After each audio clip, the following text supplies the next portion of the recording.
Cutest play.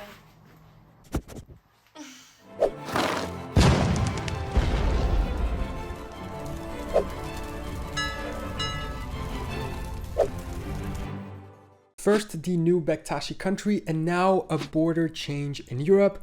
Mapmakers must be going crazy right now. On October 1st, this article came out in a bunch of news outlets stating that Italy and Switzerland have agreed to shift their shared border in the Alps. Now, this is pretty uncommon. For the most part, European borders have kind of stayed the same since the start of the 21st century. Maybe two big exceptions are the separation of Montenegro and Kosovo from Serbia. That's always something fun to mention in a video, right? Nobody's gonna get mad in the comments. But every now and then, two countries will sit down and agree some minor changes to their shared borders. For instance, in 2020, France and Switzerland made a little bit of a change to account for readjustments related to Geneva Airport, where infrastructure overlapped the original boundary.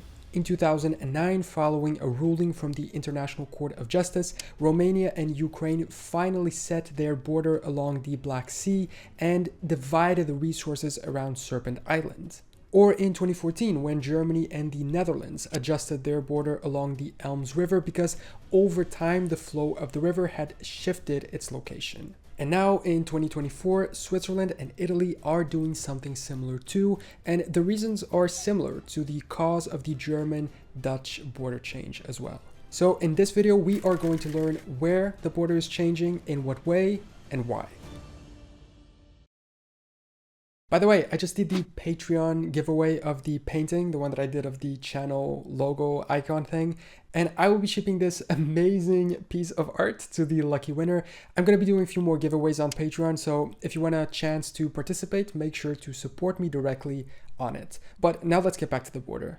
Switzerland has a pretty interesting place within Europe. It's a small country, it's landlocked, and it is surrounded by many nations. It borders France, Germany, Austria, Liechtenstein, and Italy, and while its northern borders are reasonably simple, the southern, eastern, and western ones are not. The reason why? The Alps. The Alps are one of the highest and most extensive mountain ranges in Europe, stretching approximately 1,200 kilometers across 8 alpine countries, one being Switzerland, and the 5 others being the countries that Switzerland borders. This map shows it well, separating the French Alps, the Swiss Alps, the Italian Alps, and then the Bavarian, Austrian, and Slovenian ones. It's odd that the map labels it as Bavarian instead of German, while all the others are just the countries, but anyway. If we switch to a satellite image, this becomes even clearer, the vast expanse of the mountain range. And when it comes to Italy, the entire border with Switzerland is across the Alps mountains. The border extends between them for 744 kilometers from the French-Swiss-Italian tripoint at Mont-Dolin in the west to the Austrian-Swiss-Italian tripoint near Bislad in the east. It is the longest border of both Switzerland and Italy. And not only does the entire border run across the Alps, but much of it actually goes across the high Alps, going above 4,600 meters in altitude. Interestingly, it also passes through the lowest point in Switzerland, as it passes Lago Maggiore at 200 meters below sea level. And while mountains are pretty solid and not really something that moves around across time, these mountains have something in particular. Well, I guess all tall mountains do: ice, more precisely, glaciers. Now, borders are never permanent, and while it is kind of rare that significant changes happen today, these are just lines that humans decided to make across natural regions to divide them into political entities. And the borders between Italy and Switzerland actually have an interesting story. The border is a product of the Napoleonic period, established with the Provisional Constitution of the Helvetic Republic of 1798, restored in 1815. While this border existed as a border of Switzerland from 1815, there was only a unified Italian state to allow the existence of a Swiss-Italian border with the formation of the Kingdom of Italy in 1861. It previously comprised the borders between Switzerland and the Kingdom of Sardinia, the Kingdom of Lombardy-Venetia, and the province of Cisleithania of Austria-Hungary. Since 1815, a few adjustments have been made, several times throughout history. But since 1946, it has pretty much remained unchanged. with the exception of minor corrections and exchanges of territory. And these minor changes, which we'll get into right now and which characterize this specific border change, are proof that borders aren't immovable. The Swiss government's website even says this pretty clearly. Borders are commonly regarded as fixed, but depending on the terrain, they are subject to climatological changes and natural phenomena and may thus change their course. This is exactly what has happened here and caused the border change between them and Italy. Because a border that is drawn across the icy peaks of glaciers is definitely subject to change, especially in a world that is heating up. As the local and global temperatures are rising, the peak of the Matterhorn, which is one of the tallest peaks of the Swiss Alps, has begun to melt. And so the two countries have agreed to redraw their border to reflect this new natural landscape, with Switzerland gaining 100 to 150 meters of territory into what was before Italy. Switzerland has already officially approved this change, and Italy should do it pretty soon. They're both acting on a common agreement from last year. And while it may seem odd, this isn't something new between the two countries. In the year 2000, they performed something similar at Saccal. Actually, in this one, something pretty funny happened, which was that with the border change, the ski lift of the resort that exists there started being a part of Switzerland instead of being a part of Italy, which it was when it was constructed. One could question why they don't just keep the same border but at a lower altitude, but from what I could understand, and correct me if I am wrong, they have defined and decided that their shared border must be set across the peaks of these glaciers. This illustration shows us how in 1940 the peak was here, and so that's where the border was. But as the ice melted, the peak of the glaciers shifted over here 100 to 150 meters to the left, and so the border had to be readjusted to match it.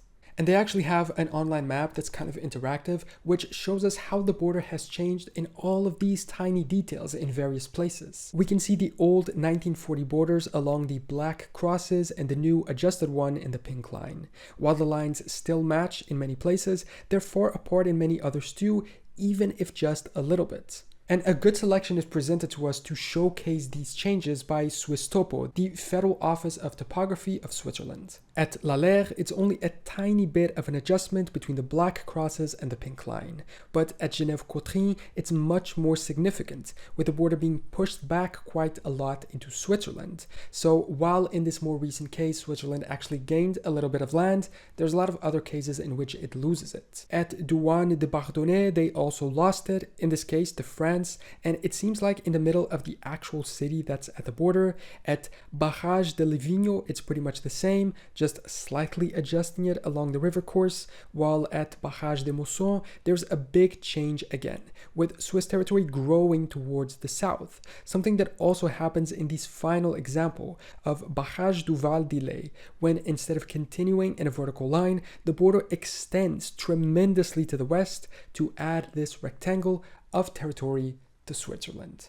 And when it comes to the glacier issue, we could also just argue, why don't they just change the rule, right? The border was set along the glacier peaks when it was first formed, but now that things have changed on the ground, the border could just stay where it was. But there seems to be some logic in wanting to keep those glacier peaks as the marks for the border, because as the ice melts, it makes the landscape more unstable, prone to dangerous landslides and collapses of snow. And so Switzerland says that these changes are also in accordance with the safety and economic priorities of each country. It's thought that clarifying the border will help both sides know which areas they have to take care of and make sure are safe. And it seems that according to Swiss predictions, these changes are going to keep happening at least for a while. One article quoted them saying in 2024, glaciers continued to lose ice at a high speed, despite much snow in the winter that was expected to bring some relief. Some glaciers are literally falling apart,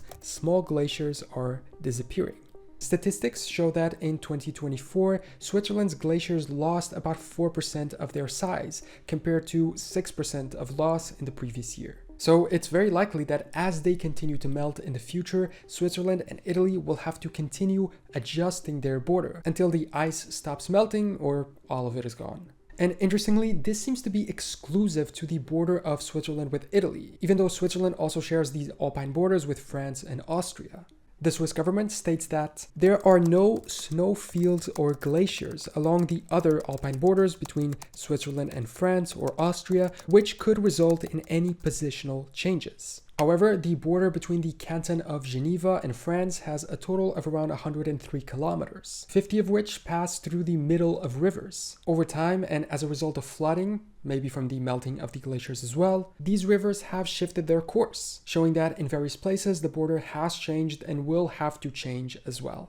So that is why Switzerland and Italy are shifting their border, where that shift is happening, and why the change is taking place, allowing us to understand how many tiny border changes have been made along the Swiss-Italian border over time because of the melting of glaciers and their insistence on using the peaks of glaciers as the marks for the border for those safety and economic concerns. In addition to other small changes they've made, such as the ones in the border with France due to the changes in the course of rivers or for other natural reasons. What do you think about this? Does it make sense to you that they're changing the border, or should they just keep it as it is despite the changes on the ground? Also, are there any other cool border changes that have taken place lately that I should make a video on? Let me know in the comments. Thank you so much to my patrons for supporting me on Patreon. We have just reached a landmark of 25 people on it. I know it may not seem like much, but for me it is, so I'm very happy about that. If you want to join our little community, access behind the scenes looks, and extra and early access content, make sure to join as well. If not, as always, that is totally okay. Thank you so much just for watching this video. Remember to subscribe if you want to catch future ones, and I will see you next time for more general knowledge.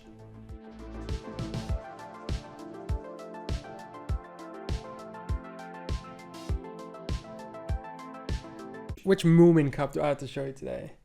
There's a limited number, so I wonder at what point I'm going to start repeating them and not even be aware that I am. Today it's this girl. These are characters, right, from the Moomin show, as far as I know. I've never seen it, so I don't know who the characters are. Maybe on Patreon I can ask my maybe on Patreon I can ask my fiance to do like a tour of our cups that we show in these videos, or that I show in these videos, and she can explain who each character is. I don't know, that could be cool.